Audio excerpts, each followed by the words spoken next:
ओम श्री गणेशाय नमः। श्री मत्स्य महापुराणे दशाधिकशततमोऽध्याय 210वाध्याय। मत्स्य उवाच।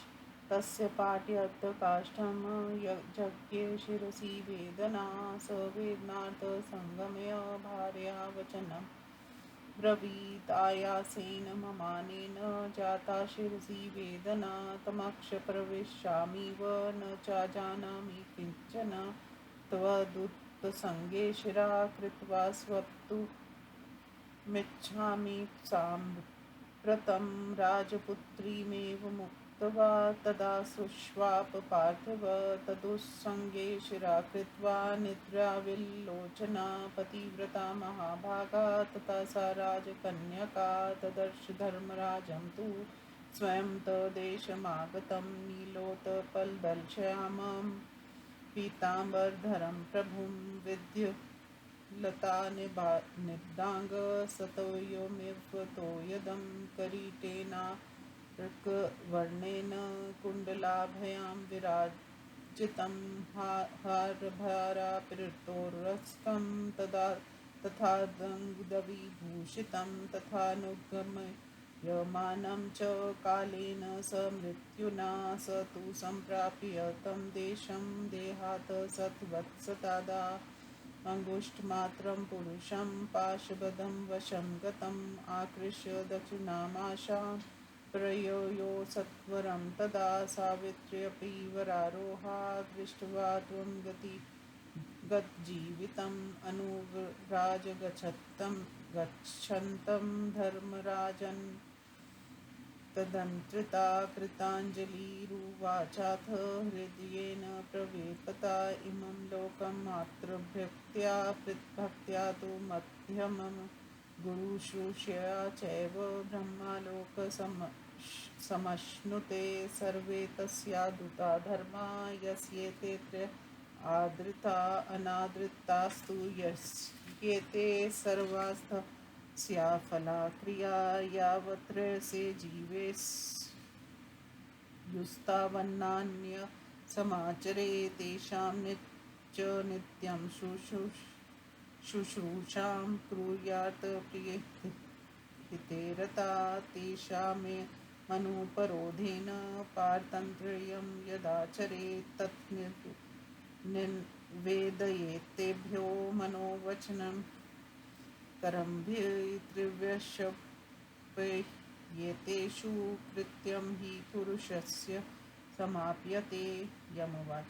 कृतेन कामेन निर्वर्त्याशु धर्मो न तेभ्योऽपि हि उच्यते च ममोपरोधस्त्व च कलं स्यात् तथाधुना तेन तव ब्रवीमि गुरुपूजारति भर्ता त्वं च साध्वी पतिव्रता विनिवर्तस्व धर्मज्ञ गलानि निर्भवति तेऽधुना। सावित्री उवाच।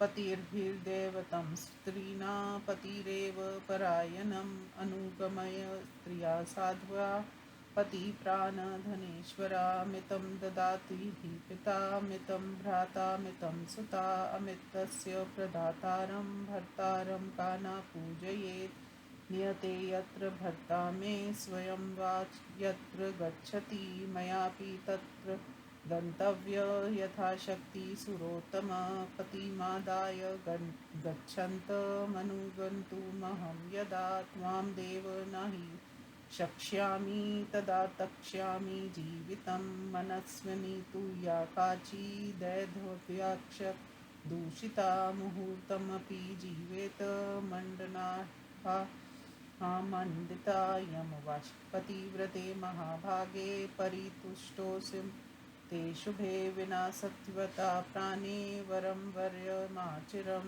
सावित्री उवाच। विनश्चक्षुषो राज्यं चक्षुषा सहकार्यय चतुर्राष्ट्रस्य धर्मज्ञ क्षुरस्य महात्मना। यमुवाच।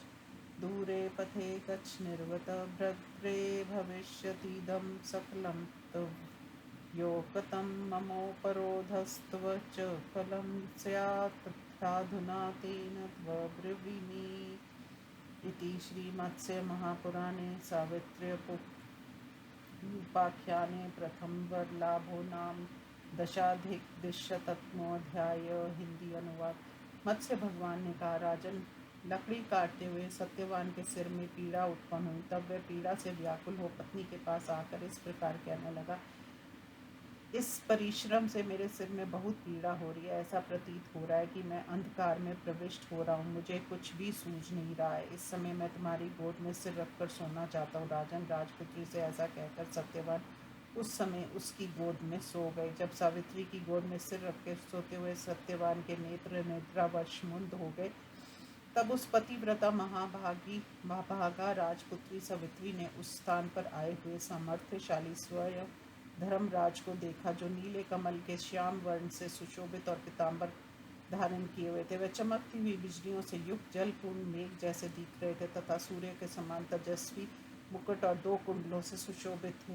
उनके वृक्ष स्थल पर हार लटक रहा था। वे बाजूबंद से विभूषित थे तथा उनके पीछे मृत्यु सहित महाकाल भी था। धर्मराज ने उस स्थान पर पहुंचकर उस समय सत्यवान के शरीर से अंगूठे के परिमाण वाले पुरुष को पाश में बांधकर अपने अधीन किया और उससे खींचकर शीघ्रतापूर्वक दक्षिण दिशा की ओर प्रस्थान किया। तब आलस्य रहित हो सुंदरी सावित्री पति को प्राण रहित देखकर जाते हुए धर्मराज के पीछे पीछे चली और कामते हुए हृदय से अंजलि बांधकर धर्मराज से बोली, माता की भक्ति से इस लोक, पिता की भक्ति से मध्यम लोक और गुरु की शुश्रूषा से ब्रह्मलोक की प्राप्ति होती है। जो इन तीनों का आदर करता है उसने मानो सभी धर्मों का पालन कर लिया, तथा जिसने इन तीनों का आदर नहीं किया उसकी सारी सत्क्रियाएं निष्फल हो जाती हैं। जब तक ये तीनों जीवित हैं तब तक किसी अन्य धर्म के पालन की आवश्यकता नहीं है। उनके प्रिय एवं सुख के कार्यों में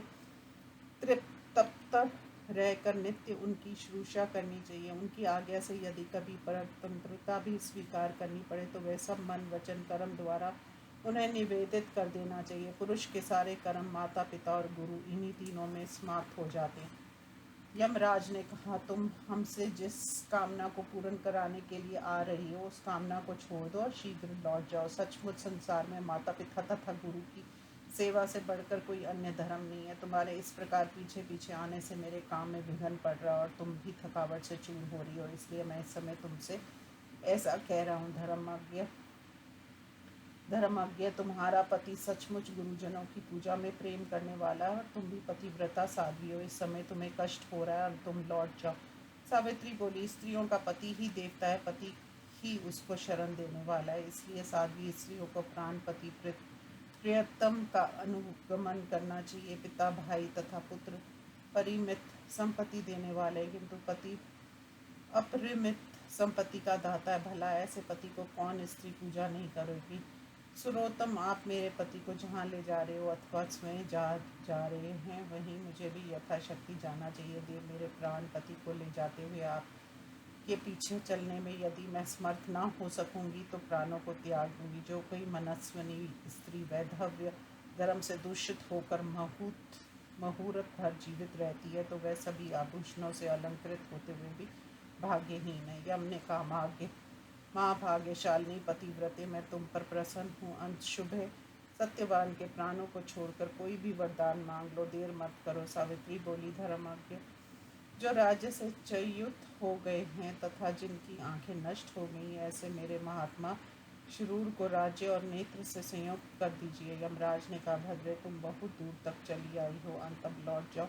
तुम्हारी ये सब अभिलाषा पूर्ण होगी। तुम्हारे मेरे पीछे चलने से मेरे काम में विघ्न पड़ेगा और तुम्हें भी थकावट होगी। इसलिए इस समय मैं तुमसे कह रहा हूँ। इस प्रकार श्रीमत्स्य महापुराण के सावित्री उपाख्यान के प्रथम वरलाभ नामक 210वां अध्याय संपूर्ण हुआ।